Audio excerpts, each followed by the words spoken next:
En tant que fan de manga ou d'anime, on a tous forcément des préférences. Pourquoi aujourd'hui, je vais vous faire mon top 5 parmi les mangas que je possède. On commence tout de suite avec Shangri-La Frontière. Pour ceux qui connaissent Sword Art Online, il y a quelques similitudes. Donc, Shangri-La Frontière, on va être dans un monde réaliste, mais un peu dans le futur, parce que la VR est très développée. Donc on va suivre l'histoire du mec qui est là, enfin lui c'est son avatar, qui s'appelle Izutome, et son personnage s'appelle Sonraku. Dans ce manga, on va suivre donc son histoire à travers le jeu vidéo qui s'appelle Shangri-La Frontière. C'est un univers d'heroic fantasy dans lequel il faut simplement être le plus fort en battant des monstres, etc. Mais il y a deux types de jeux dans cet univers. Donc il y a deux types de jeux. Il y a les jeux qui vont être appelés des booze. C'est des jeux dans lesquels il y a plein de bugs, des graphismes trop avancés qui font planter le système, etc. Et qui sont injouables. Normalement, les joueurs les détestent, mais il y a certaines personnes un peu débiles qui les adorent. Et il y a les GOAT, qui sont quelques rares jeux qui sont extrêmement bien, tellement bien faits que tout le monde les adore. Et bah ce sont des succès. Voilà. Notre personnage, Sonraku, ou Izutome, lui il adore les booze. C'est ce qu'on appelle un chasseur de booze. Donc dans sa bibliothèque où il y a tous ces jeux vidéo, il y a quasiment que des booze, il joue que à ça.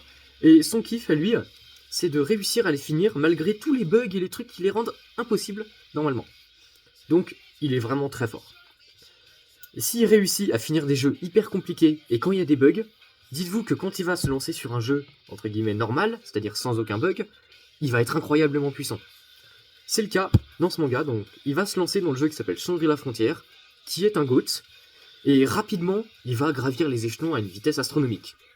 Mais il va vite être mis à sa place de nouveau quand il va affronter l'un des 7 puissants, ou l'une des 7 puissants d'ailleurs, qui s'appelle Lycaon, ou Lycaon selon les traductions. C'est un monstre unique. Dans cet univers, il y a 7 monstres uniques, qui sont des monstres qui ne ripopent jamais. Plus puissants que des boss, aucun n'a encore été vaincu, alors que ça fait plusieurs années que le jeu a été lancé. Lui, dès le début de son aventure, il a la chance d'en affronter un, qui est un des plus puissants, et il va tellement marquer Lycaon, Lycaon va lui témoigner son respect en lui donnant sa marque, qui va faire que les PNJ vont avoir des dialogues un peu différents avec lui que les autres personnages, et tous les monstres plus faibles que Sonraku vont fuir dès qu'il va l'approcher. Ce qui fait qu'il ne peut affronter que des monstres plus puissants que lui. Un joueur normal, ça l'aurait vraiment découragé de jouer, il aurait limite arrêté, mais là on parle de Sonraku. Il est venu à bout d'énormément de booze, donc c'est pas un petit loup qui va l'arrêter. Lycaon c'est un loup.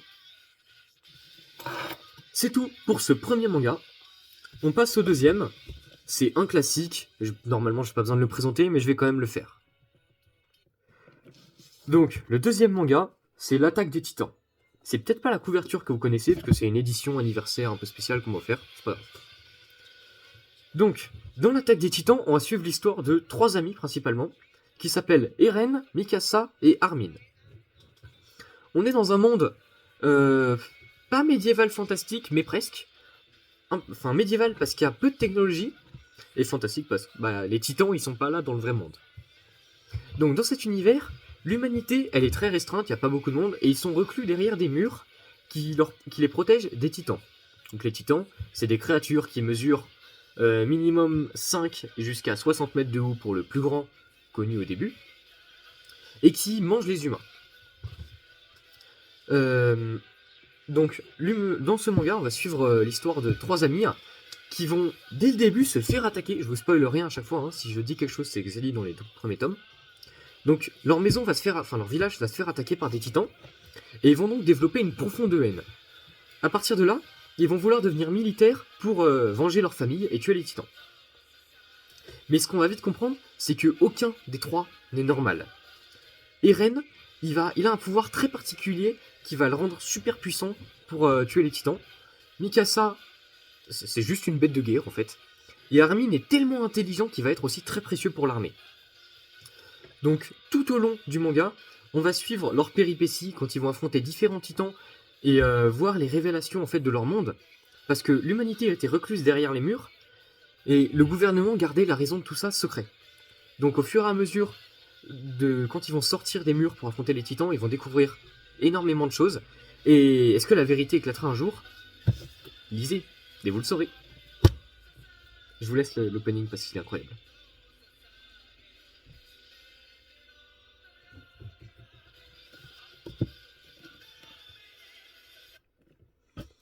Donc voilà, c'est tout pour SNK, l'attaque des titans.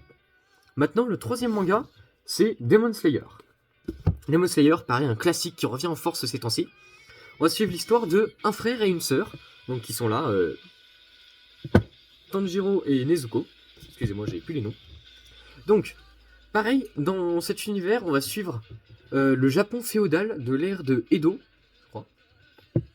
Mais il y a une petite particularité, c'est qu'il y a des monstres appelés des démons. Les démons, c'est quoi?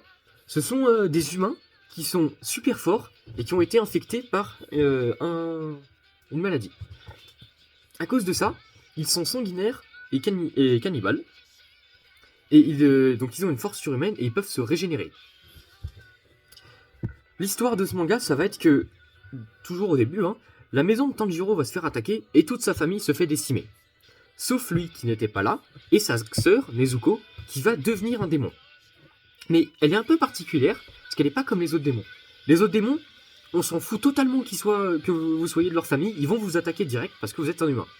Nezuko, elle n'a pas attaqué Tanjiro, et du coup, Tanjiro est autorisé à la garder un peu en tant qu'animal de compagnie dans ce manga, on va pas se mentir. Donc, comme dans le manga précédent, Tanjiro va développer une profonde haine pour les démons, et va donc devenir un pourfendeur de démons, ou un Demon Slayer, selon les traductions, afin de se venger, et de tuer leur chef, qui s'appelle Muzan, qui ressemble à Michael Jackson, vous le reconnaîtrez comme ça. Au cours du manga, on va donc suivre son admission parmi les pourfendeurs de démons, sa progression, et pareil, les révélations du monde. Parce que, comment est-ce que les démons sont apparus? Parce qu'on sait que Muzan, c'est le premier démon, mais comment est-ce qu'il est devenu un démon? Est-ce qu'il est né comme ça? Est-ce que c'est arrivé après? Dans ce manga, on va donc suivre l'histoire du monde, l'évolution de Tanjiro, et peut-être l'extinction des démons.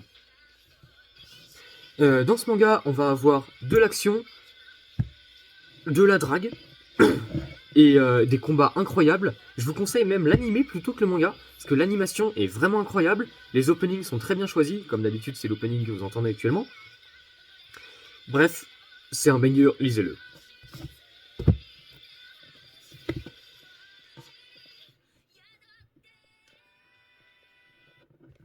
Ensuite, on change totalement de registre, et on va passer à quelque chose de totalement différent. Jusqu'à maintenant, c'était des shonen avec des combats magnifiques, de l'action et tout. Là, on va passer à quelque chose qui n'a rien à voir, vraiment. Kaiju Girl Caramelizer.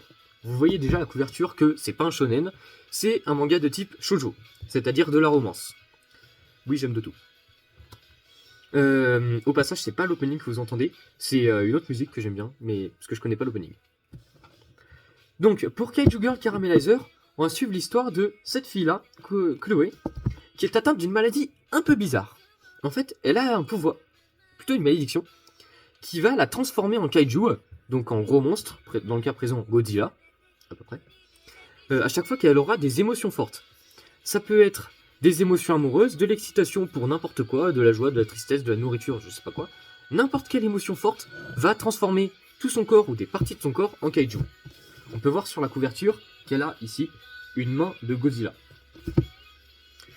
Malgré tout, elle est quand même vachement asociale à cause de ça, mais elle aimerait avoir une vie un peu normale, avoir un copain, avoir des amis, etc. C'est ce qui va se passer dans ce manga. On va suivre son lycée, enfin l'histoire de quand elle est au lycée, avec un garçon qui est extrêmement beau, extrêmement populaire, machin. Toutes les filles lui courent après, mais lui, la personne qu'il veut, c'est Chloé.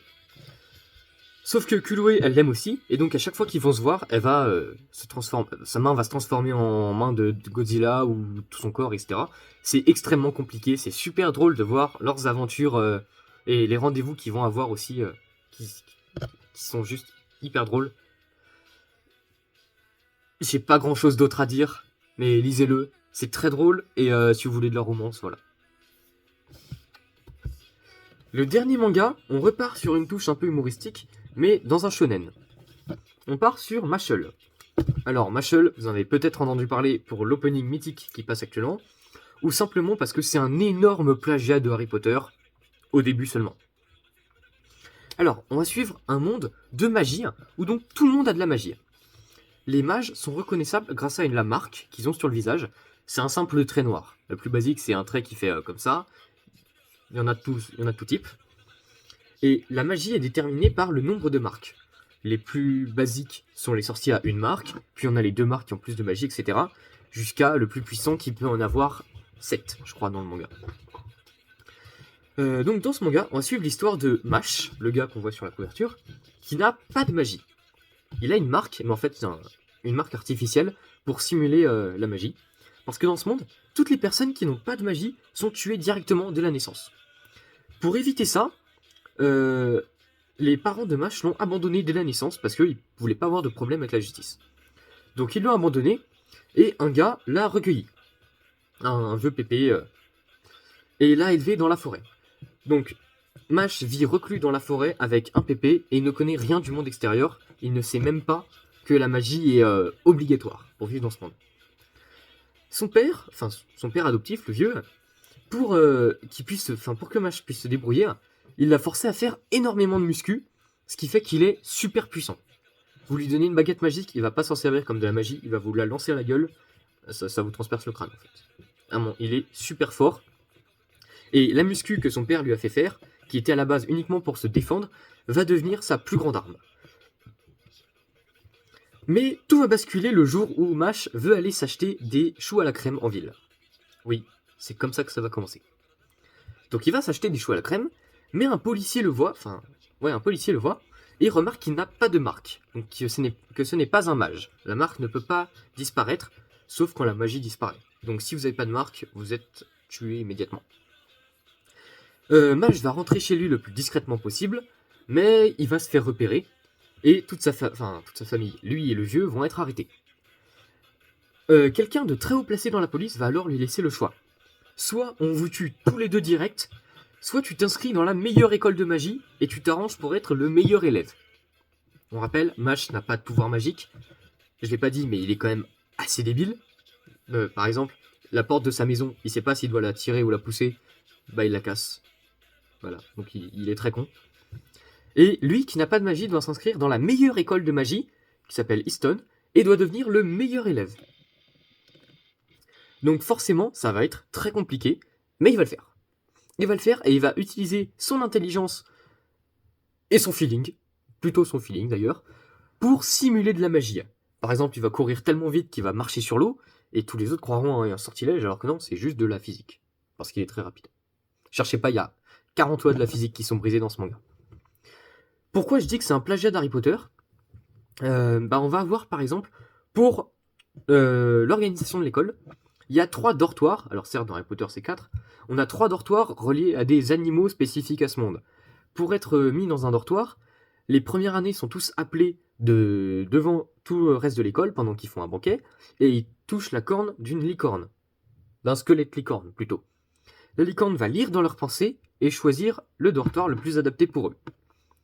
Les dortoirs sont en compétition pour obtenir le plus de points. Les points sont symbolisés par des pièces qu'ils peuvent recevoir, soit en gagnant des matchs du sport spécial de sorcier, qui est aussi un copier-coller du Quidditch, mais en simplifié, soit en réussissant des cours ou en faisant des bonnes actions. C'est très similaire au fonctionnement de Poudlard et les points. Donc voilà, si vous voulez lire Harry Potter en manga, lisez Mashle. C'est tout pour mon top 5.